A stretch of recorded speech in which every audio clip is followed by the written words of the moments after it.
కురుక్షేత్ర మహాసంగ్రామంలో జరిగిన అత్యంత కీలకమైన ఘట్టాల్లో ఒకటి సూర్యపుత్రుడు కర్ణుడి వీరమరణం. అపార పరాక్రమం, అచంచల ధైర్యం, అపూర్వ దానగుణం కలిగిన కర్ణుడు యుద్ధరంగంలో అజేయుడిగా నిలిచారు.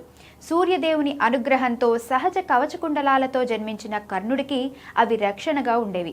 అయినప్పటికీ బ్రాహ్మణ వేషంలో వచ్చిన ఇంద్రుడికి వాటిని దానం చేసి తన దాతృత్వాన్ని ప్రపంచానికి చాటారు. కురుక్షేత్ర యుద్ధం 17వ రోజున అర్జునుడు కర్ణుడు మధ్య భీకరమైన ద్వంద్వ యుద్ధం జరిగింది.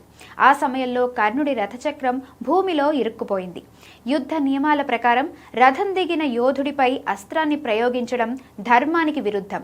అయినా కూడా శ్రీకృష్ణుడు అర్జునుడికి గతంలో కర్ణుడు చేసిన అధర్మాలను గుర్తు చేసి ధర్మయుద్ధాన్ని కొనసాగించమని చెప్పారు.